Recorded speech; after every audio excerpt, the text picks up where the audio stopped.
Hey guys, Sean here. So today I'm going to talk about working in a warehouse, and it is miserable.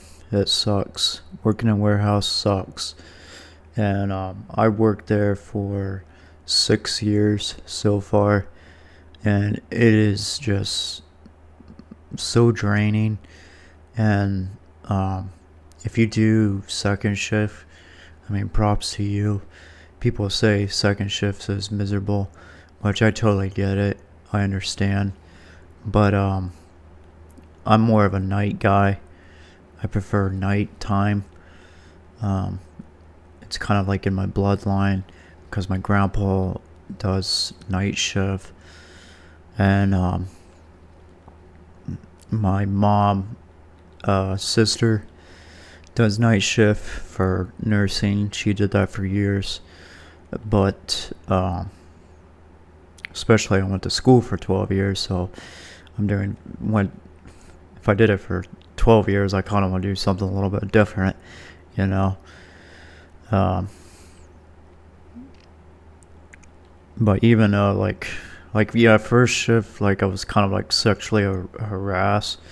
We get that a lot. I mean, they say to not sexually harass people, but um, they still do, even though they put warnings and stuff like that. It's funny when to think about. It was this pervert uh, named Tim that they put him as offline, even though our other offlines are pretty much junk and trash. So I guess it's just a friend thing. Um, yeah, so a lot of people are there are just lazy and they don't like to work. And the people that do work, they work really hard, and they gotta we gotta get our quota, our numbers, and the job is easy, but just the numbers that we have to get, it just there's a lot to it. Like there's just a lot of steps to it, and it's frustrating. And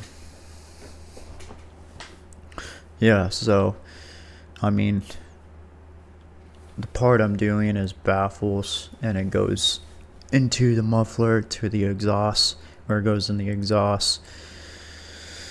So it's inside the shell. The part that I'm making, it's called baffle. Um, and I have 6 parts that have it. It's 9 in total because we have 2 people on cell 30. Ellen and Michelle. Um, they're running 3 pieces, and then they pass the parts to us, and we run the extra 6 parts.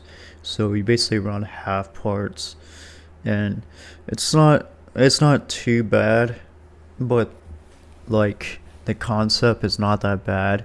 But the problem is, like, we have to like pound it in like so hard or whatever. Like sometimes we use our hand and we have our hammer.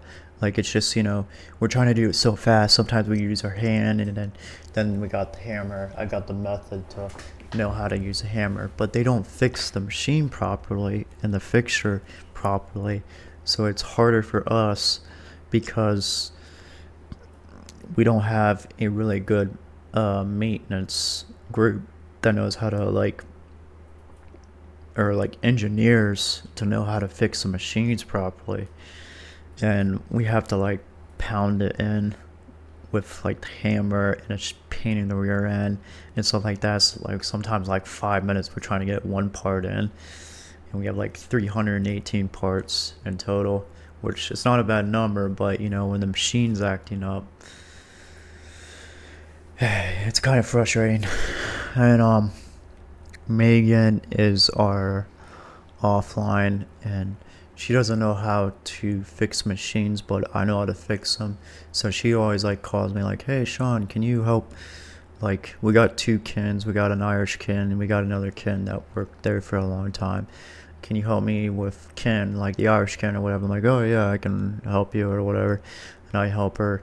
But like, I help her out, and she's like, one day like, hey, can you do his paperwork, or do this, like, it's just boss, like it's just so bossy, whatever. But yeah, like if I do that, I'm like, well, that's kind of annoying. Like it's kind of your job to do it, and I'm doing your job. Like that doesn't make any sense.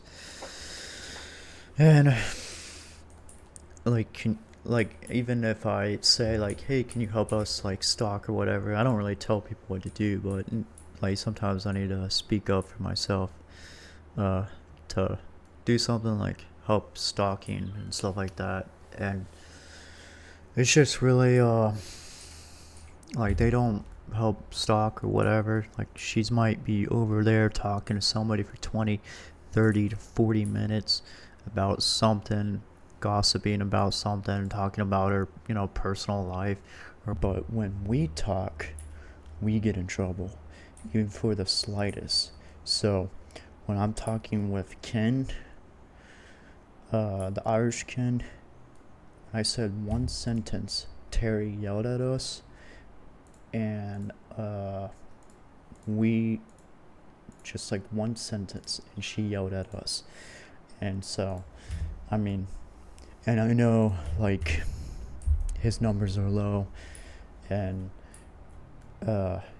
we want to try to get production, but we're here for like 8 hours, so like just a slight conversation would be pleasing, and it would be nice to have a decent conversation besides us just doing the same thing over and over and over again, but it is what it is. She's quite bossy. We're not allowed to have like earpieces in, like listen to podcasts, stuff like that, but that's totally fine. It's still pretty boring and dull and stuff like that. And when I did the math,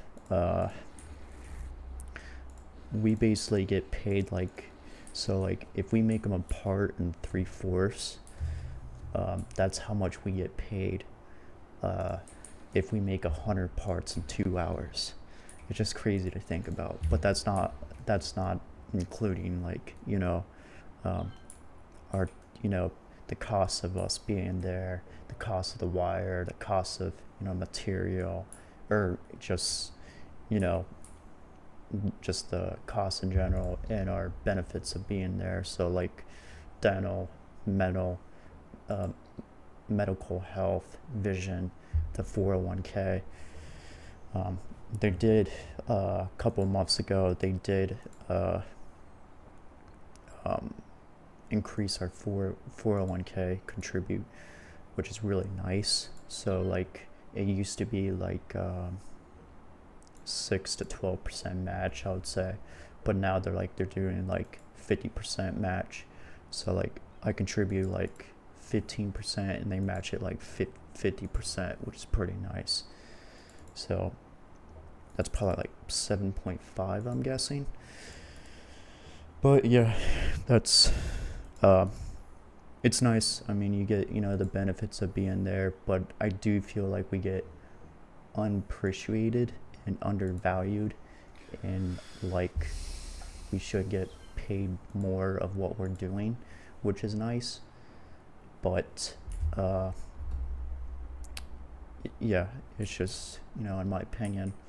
Thank you guys for watching, and hope you guys have a great day, and stay positive, and yeah.